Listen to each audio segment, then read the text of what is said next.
It takes a great deal to bring forth murderous intent in the majority of people. Even for the vast majority of serial killers, the first murder they commit is typically one that requires them to spend a significant amount of time planning.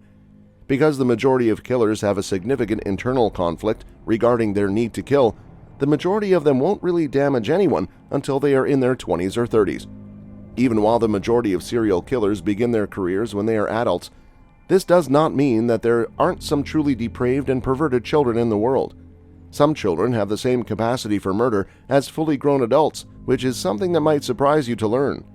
The accounts of the youngest serial killers are so horrifying precisely because we do not typically think of children as being capable of murder.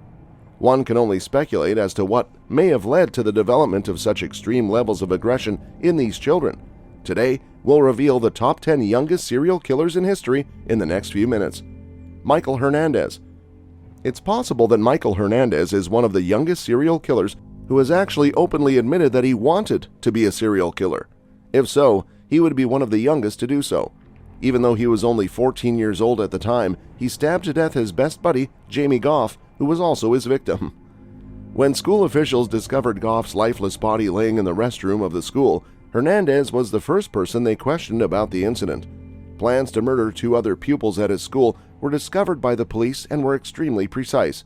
Hernandez asserted that he had always had the ambition to become one of history's most notorious murderers. In a purely technical sense, he was successful. Even though he was tried when he was just 15 years old, he is currently serving a life sentence in jail without the possibility of release. Shirley Wolf and Cindy Collier. These 2 young women, who appeared to be typical teenagers, were anything but. Both of these problematic teenagers had harrowing upbringings filled with rape, abuse, and neglect at their respective homes. When they first got together, they hit it off right away and quickly became the greatest of friends. However, one thing to keep in mind with problematic children is that when they get together, they don't usually behave in a typical manner. Collier and Wolf ended up having a conversation with a woman who was 85 years old in her house one day. Collier went into the kitchen, grabbed a knife, and threw it to Wolf. After receiving the weapon, Wolf proceeded to stab the woman to death. Wolf penned the following entry in his and Cindy's journals. "Today, Cindy and I ran away and killed an old lady. It was a lot of fun." After some time had passed, it became clear that the 2 young adolescents had every intention of killing other persons, also for the sake of shits and giggles. When they committed their first murder, they were 14 and 15 years old respectively. Collier was placed in a home for troubled teens after he and his family were institutionalized. She is a mother of 4 children and has a law degree at this point in her life.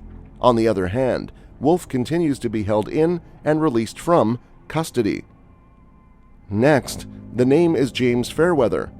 Not only is James Fairweather one of the youngest serial killers currently at large, but he is also one of the very few who demonstrates absolutely no remorse for the crimes he has committed.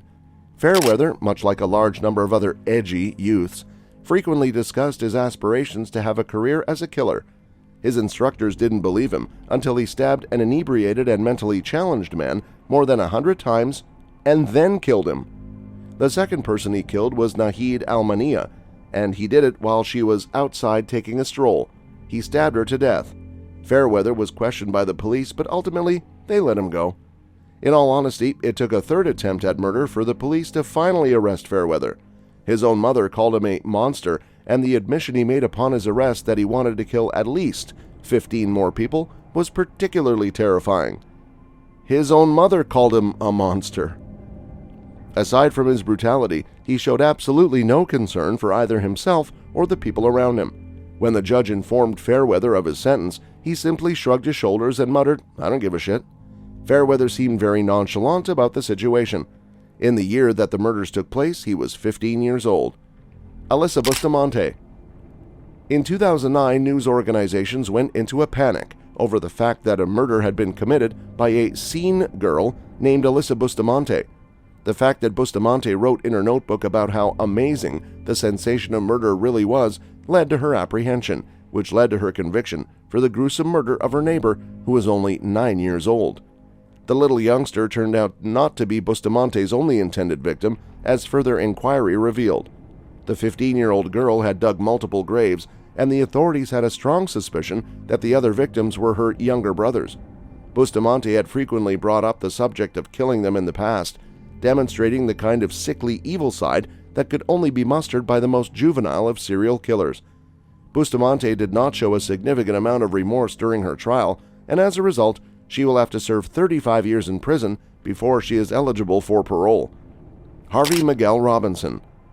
Harvey Miguel Robinson, who is currently one of the youngest serial killers on death row, was just 17 years old when he raped and murdered 3 women in the Allentown, Pennsylvania region.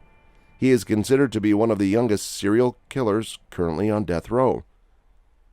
The fact that Robinson wanted to kill one of his victims in her own house was the single thing that led to his apprehension. He had been searching for her. During the course of the kidnapping, he was confronted by law enforcement officers who were seeking the woman. Robinson, who was both insane and a serial killer, made an attempt to assassinate the police officers. It wasn't exactly the ideal way to kill someone. In 2006, he was found guilty of the initial murder and given a sentence of death. In spite of his efforts to have the sentence reduced on the grounds that he was convicted as a juvenile, the judge did not change their original verdict. He is currently detained for his execution. Craig Price. The majority of the young serial killers that you will learn about were 15 years old when they committed their first murder when you read about them. After breaking into a house in the area and stabbing a young girl to death, Craig Price did it for the first time when he was just 13 years old. However, he was not apprehended for the murder he committed. After getting high on narcotics that cannot be identified and killing 3 more neighbors, the police were finally able to put together the pieces of the puzzle that allowed them to locate him. The ages of the victims ranged from 8 years old all the way up to 39, and he was no older than 15 years old at the time of most recent murder. All of his victims had been stabbed to death, and the youngest of them, who was only 8 years old, also had a crushed skull. In 2018, it is anticipated that he would be granted parole based on his good behavior during his time behind bars. Jasmine Richardson. Wait until you hear the spooky and terrifying story of Jasmine Richardson if you thought your ex was a bad influence. Jasmine's story is even more disturbing. She was just 12 years old when she started dating Jeremy Steinke, who was 23 years old at the time. Steinke swiftly began brainwashing her after making the claim that he was a werewolf who had lived for 300 years. When Jasmine's parents found out that the boy she was seeing was old enough to drink, they made an effort to put an end to their daughter's relationship with him. Jasmine is only 12 years old. It turned out that Jasmine and Jeremy went on a killing spree together. After Jasmine had stabbed to death both of her own parents, she turned her attention to her younger brother, who was only 8 years old at the time. Investigators uncovered the fact that the 2 individuals had made a pact to kill anyone who stood in the way of their purported love for one another. She is one of the youngest serial killers in Canada, but she is likely to be released soon, and she wants to live a regular life after she completes her sentence. Her caseworkers often refer to her as a poster child for the process of recovery. Mary Bell. We can't have a conversation about the youngest serial killers in the world without also discussing Mary Bell, who was one of the most notorious child murderers in the history of the UK. While the majority of children were occupied with playing with Barbie, Mary Bell was being taken into custody for the murder of 2 young boys. The youngest victim was only 3 years old when she died of asphyxiation. She etched the letter M into the other one's tummy using a knife. After conducting an examination on her, psychiatrists discovered that she had endured significant amounts of sexual, physical, and emotional abuse.